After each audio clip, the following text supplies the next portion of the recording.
Bapak Mama, saudara-saudara jemaat Tuhan yang terkasih, Shalom. Apa kabar hari ini? Kalau semua baik dan sehat-sehat, bolehkah senyum?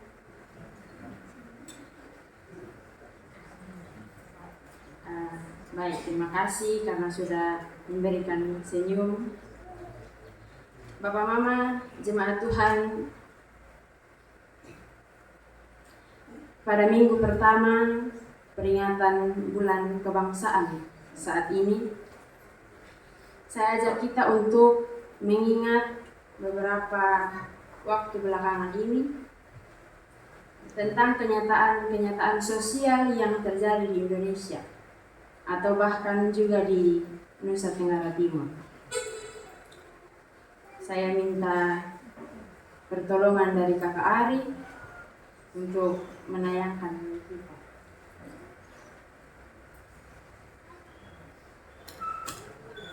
Ini potret kenyataan sosial yang ada di Indonesia. Kemiskinan, lingkungan yang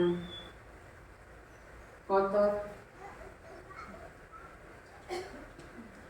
Kemiskinan ini dampaknya sangat banyak dalam hidup kita. Dampaknya bisa pada sumber daya, pendidikan, kesehatan, dan juga lingkungan yang terlihat. Demikian. Ini salah satu potret kenyataan sosial di Nusa Tenggara Timur. Ini anak-anak SD. Ujian jalan cari jaringan. Iko bawa laptop dengan guru dan cari jaringan untuk bisa ujian. Ini salah satu kenyataan sosial pendidikan di Nusa Tenggara Timur di Indonesia.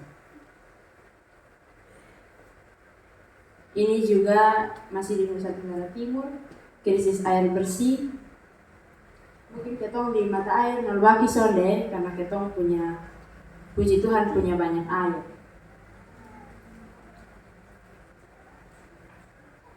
Gambar-gambar yang ditayangkan itu kurang lebih kenyataan-kenyataan sosial yang kita gumuli bersama, yang terjadi di Indonesia bahkan juga di Nusa Tenggara Timur.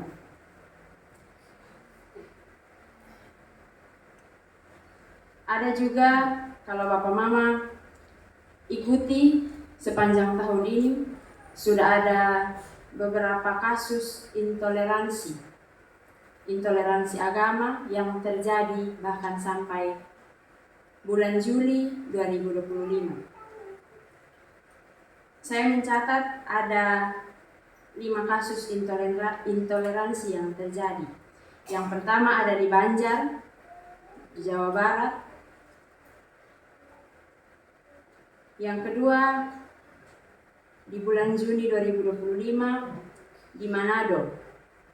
Itu Rektor Institut Agama Islam Negeri di Manado, mereka batal bedah buku itu tentang religi Islam.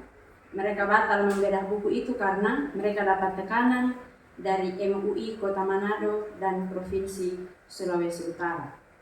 Yang ketiga, pada Mei 2025, warga Samarinda menolak pendirian Gereja Toraja di Kelurahan Sungai Celedang. Ini salah satu potretnya. Bahkan mereka pasang spanduk untuk menyatakan penolakan. Spanduk bukan hanya satu, tapi ada banyak. Yang keempat, pada Juni 2025, kalau kita lihat, kalau ikuti di IG atau di FB, pembubaran retret pelajar Kristen di Cidahu. Mereka merusak fasilitas dan barang-barang yang ada di rumah tempat retret dengan alasan izin yang tidak jelas. Kemudian yang terakhir kemarin Juli 2025, pembubaran rumah doa di Padang. Bukan hanya pembubaran, tapi mereka juga merusak rumah, merusak pagar, kaca gereja, memutuskan arus listrik, dan bahkan mereka melakukan kekerasan terhadap anak-anak sampai terluka.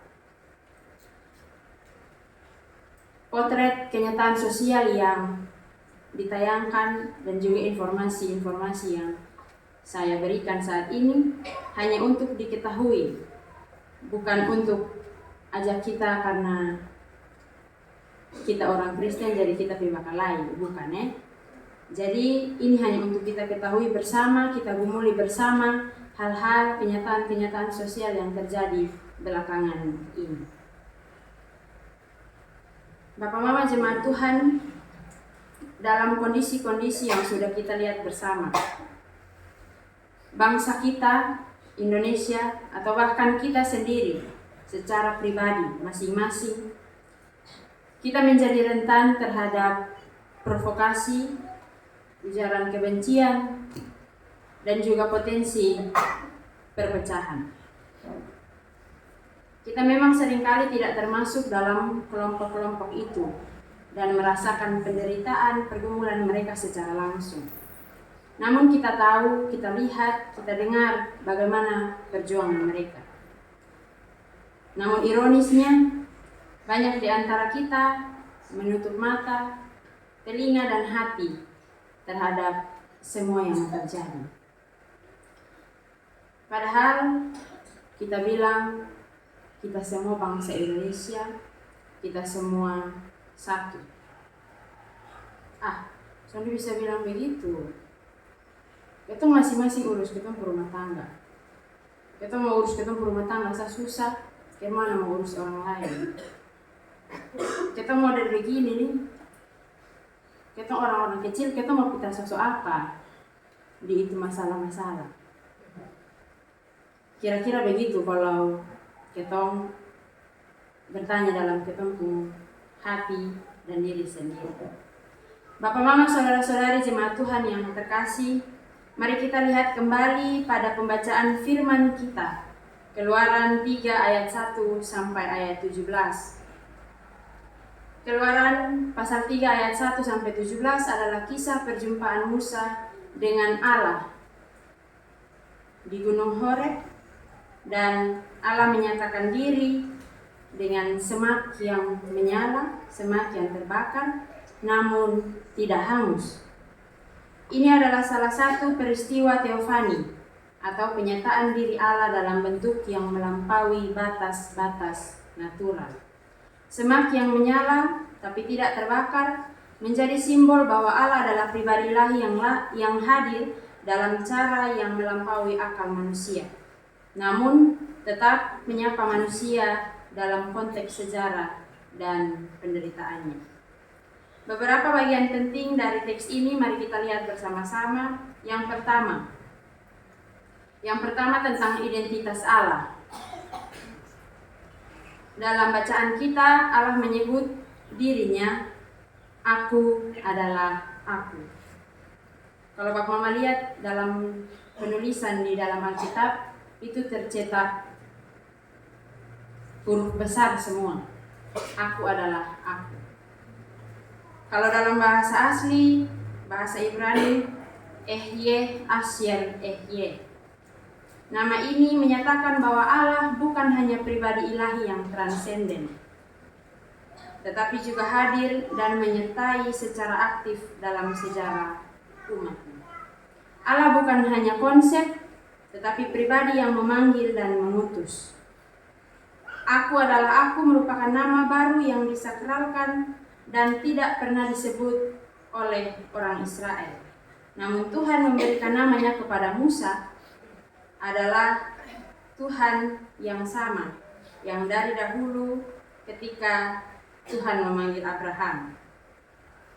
Jadi sesudah Tuhan memberitahu kepada Musa nama Tuhan itu, Tuhan juga menegaskan kembali kepada Musa sebagai Allah Abraham, Allah Ishak, dan Allah Yakub. Ia adalah Allah yang sama. Bagian yang kedua, Allah melihat, Allah mendengar, dan Allah mengetahui. Kita lihat pada ayat 7 sampai ayat 9. Allah menyatakan bahwa Ia melihat penderitaan umatnya. mendengar jeritan mereka, dan mengetahui pergumulan mereka.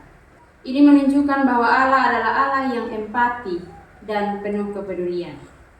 Ini juga berarti Allah selalu mengarahkan hatinya kepada umatnya.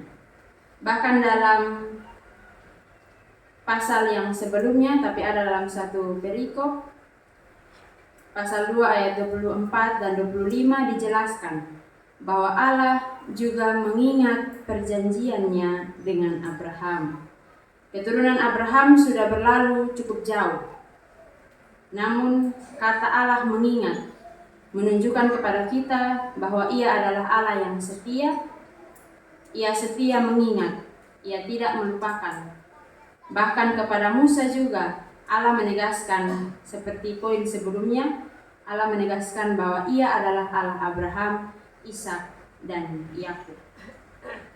Bagian yang ketiga, Allah memanggil dan mengutus Musa. Kita lihat pada ayat 10 sampai ayat 12. Musa dipanggil dan diutus bukan karena kehebatannya, tetapi karena Allah menyertai dia. Kita tahu bahwa Musa anak dari keluarga Lewi, bagian dari bangsa Israel yang tertindas saat itu. Tentu kalau jalan hidupnya tidak diatur Allah untuk dihanyutkan di sungai dan diangkat oleh putri Firaun, tentu dia tidak bisa dapat kesempatan belajar banyak hal di istana Mesir. Semua terjadi karena Musa telah dipersiapkan Allah untuk tanggung jawab yang besar ini, untuk rencana Allah bagi bangsa Israel. Kita melihat dengan mata iman bahwa Tuhan bukan baru melihat Musa ketika Musa di Gunung Horeb, tetapi jauh sebelum itu Allah telah mengaturnya agar ia dapat diselamatkan, sekaligus diangkat menjadi anak dari putri Firaun, serta belajar banyak hal di istana untuk memperlengkapi dirinya untuk waktu yang telah Tuhan tetapkan. Ketika Tuhan berbicara kepada Musa tentang tugas yang diberikan kepadanya, kita lihat bahwa tanggapan Musa penuh kerendahan hati. Itu mencerminkan transformasi atau perubahan dari seorang pangeran, seorang anak dari putri Firaun menjadi hamba Allah, hamba yang dipanggil dan diutus. Sekalipun Musa juga mengajukan berbagai keberatan dan pertanyaan-pertanyaan karena dia sadar dia lemah dan terbatas. Kita dapat lihat itu dalam pasal 4, lanjutan dari perikop ini di ayat yang pertama, ayat yang ke-10 dan ayatnya yang ke-13. Namun akhirnya Tuhan tetap memanggil dan mengutus Musa. Sekalipun Musa bilang, beta sana bisa Tuhan utus orang lain sa. Beta sana bisa bawa omong. Beta kalau pikir dong sana percaya kemana. Sekalipun Musa berbicara demikian, Tuhan tetap memanggil dan mengutus Musa. Tuhan menyertai, Tuhan melengkapi dengan kuasanya, dan Tuhan juga memberi Musa teman kerja, saudaranya Harun. Kita dapat lihat itu dalam pasal 4. Tuhan tidak berdiskusi atau orang Kupang bilang banego dengan apa yang sudah Tuhan tetapkan.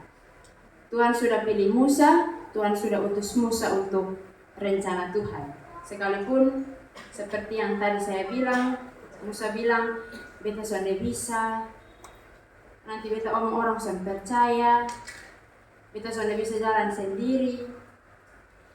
Tuhan tidak berdiskusi, tapi Tuhan terus menguatkan Musa untuk melanjutkan tugas yang diberikan oleh Tuhan. Jika Allah sudah memberi perintah, maka Ia akan menyertai. Tuhan yang mengutus, Tuhan yang mengurus. Bagian yang keempat, Allah memiliki rencana dan janji. Dapat kita lihat pada ayat 16 dan ayat 17. Allah menyatakan bahwa Ia memiliki rencana, yaitu pembebasan dari perbudakan dan pengantaran ke negeri yang baik dan luas. Jadi Tuhan bukan susun rencana hanya untuk pembebasan, tapi antar sampai masuk dalam negeri yang baik dan luas, negeri Kanaan. Ini bukan janji yang kosong, melainkan rencana terperinci atau rancangan awal yang memberikan gambaran jelas tentang pembaharuan sosial dan spiritual bagi bangsa Israel.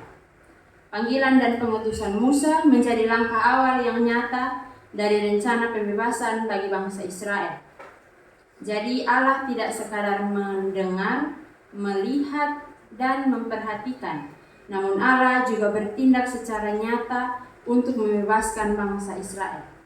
Rencana dan janji Allah yang dinyatakan dalam ayat 16 dan ayat 17 menunjukkan kepada kita secara tersirat bahwa para tua-tua Israel itu yang Tuhan Allah suruh Musa untuk pergi kepada mereka pasti akan mendengarkan Musa untuk rencana Allah bagi bangsa Israel. Dan ini jadi bukti bahwa Allah itu mampu membuat tua-tua Israel itu mendengar apa yang akan disampaikan oleh Musa. Tuhan mampu membolak-balikan hati manusia. Lalu Bapak Mama jemaat Tuhan yang terkasih, apa yang dapat kita renungkan dari kisah ini berkenaan dengan bulan kebangsaan saat ini, dengan realita hidup bangsa dan negara kita saat ini? Ada 3 poin perenungan yang akan kita bawa, kita renungkan bersama dalam hari-hari hidup kita. Yang pertama, Allah peduli dan hadir dalam sejarah bangsa. Allah yang menyatakan diri kepada Musa saat itu adalah Allah yang peduli juga terhadap bangsa Indonesia. Ketika kita bergumul dalam banyak hal di bumi pertiwi ini, kita percaya bahwa Allah juga melihat kita, Allah juga mendengar kita, dan juga Allah mengetahui pergumulan dan penderitaan kita. Allah tidak diam, Allah sementara bekerja. Jangan karena masalah-masalah yang tadi kita lihat yang sudah ditayangkan mungkin kita berpikir sudah lalu lama, kita jadi salahkan Tuhan. Bilang Tuhan lihat, Tuhan dengar, Tuhan perhatikan. Tapi kenapa kemiskinan terjadi sampai Indonesia sudah 80 tahun, sebentar lagi pendidikan masih terus digumuli dan masalah-masalah lain masih terus berlangsung sampai hari ini. Kita jadi salahkan Tuhan dan bahkan kita bilang Tuhan tidak peduli dengan penderitaan atau pergumulan saat ini. Sementara kita saja, kita yang bilang kita warga negara Indonesia, kita tidak pernah datang berdoa kepada Tuhan untuk pergumulan-pergumulan yang dialami oleh bangsa Indonesia. Sekalipun kita tidak mengalami kemiskinan atau krisis air atau masalah pendidikan, tapi kita sebagai warga negara Indonesia, sebagai orang-orang percaya yang hidup, yang lahir, hidup di bumi Indonesia, kita perlu untuk terus mendoakan semua pergumulan itu. Itu hal yang pertama. Hal yang kedua, pertobatan sebagai pintu perubahan sosial dan spiritual. Dalam teks yang sudah kita baca, penyelamatan dimulai dari kesediaan Musa untuk mendengar dan taat. Bangsa Indonesia juga kita semua saat ini dipanggil untuk bertobat dari ketidakpedulian, korupsi, dan ketamakan. Pertobatan membuka jalan bagi pembaharuan bangsa. Belajar untuk mendengar, jangan hanya mau didengar. Belajar untuk taat apa kata firman Tuhan dalam hidup kita. Kalau Tuhan bilang atau gerakan hati kita untuk pergi lakukan pelayanan, layani orang-orang di sana, atau pergi bantu orang-orang di sana, pergi.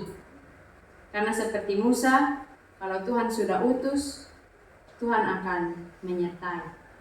Kalau kita tidak mau mendengar dan taat, maka kita tidak akan mengalami perubahan. perubahan diri, bahkan perubahan bangsa dimulai dari diri tiap-tiap kita. Mulailah mendengar dan taat kepada Tuhan. Poin yang ketiga, panggilan bagi gereja. Gereja hadir dan mengabdi di tengah bangsa. Gereja dipanggil bukan hanya untuk bernyanyi di balik tembok liturgi, tetapi juga menyatu dengan suara rakyat yang lapar, sakit, tertindas, dan kehilangan harapan. Gereja harus jadi semak yang menyala, yang menghadirkan Allah di tengah bangsa.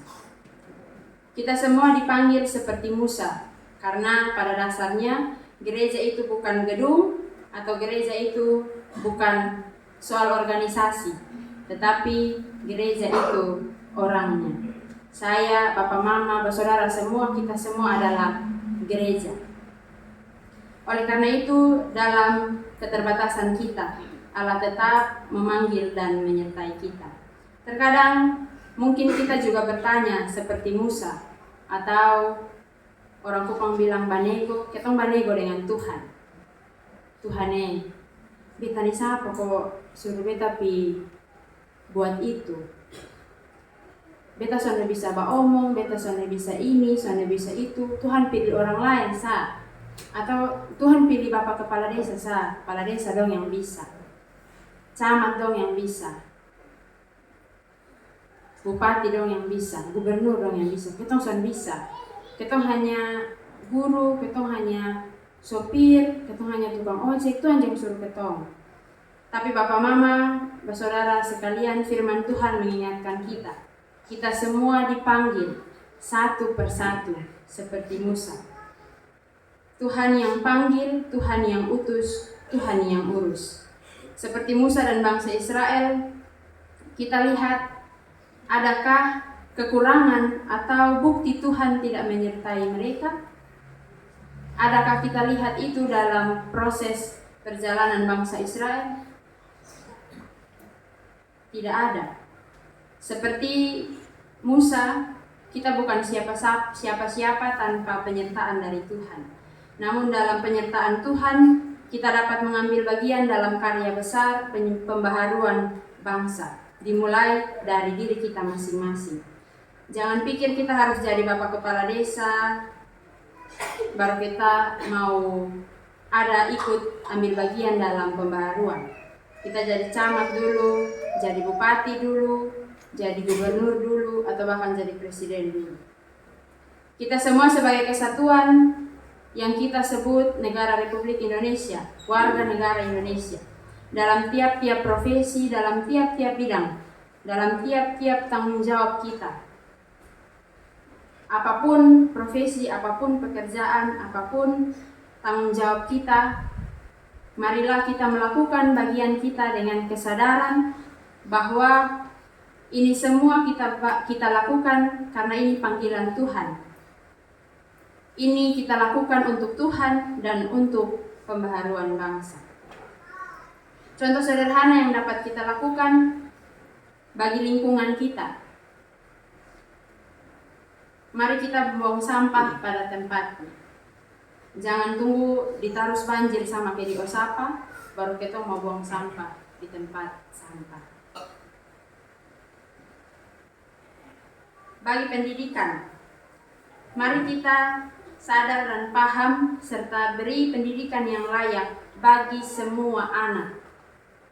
Bagi semua anak. Pendidikan bukan saja di sekolah, tapi juga di rumah. Artinya bukan hanya tanggung jawab guru, tapi juga orang tua. Tetapi juga beri anak untuk belajar di sekolah minggu. Karena dengan pendidikan, masalah-masalah yang tadi kita sudah lihat, sumber daya manusia, kemiskinan dapat perlahan diselesaikan. Kemudian akan diikuti dengan perbaikan dalam bidang kesehatan, ekonomi, krisis air bersih, dan seterusnya. Dan bagi masalah intoleransi yang terjadi, yang sudah sama-sama kita lihat. Kita tahu NTT ini provinsi toleransi yang tinggi. Oleh karena itu, kita semua harus mempertahankan itu. Dan marilah kita jadi orang percaya yang tidak eksklusif, yang tidak merasa khusus atau paling benar. Marilah kita mengasihi semua orang tanpa kecuali.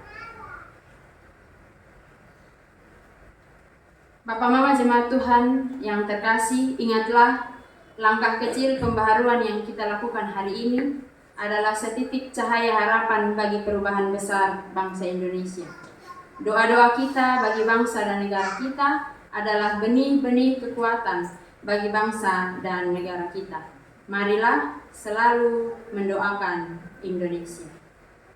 Seperti tema perenungan hari ini, Allah peduli dan memiliki rencana bagi bangsa Indonesia. Dan Allah kerjakan itu lewat saya dan Bapak Mama bersaudara semua.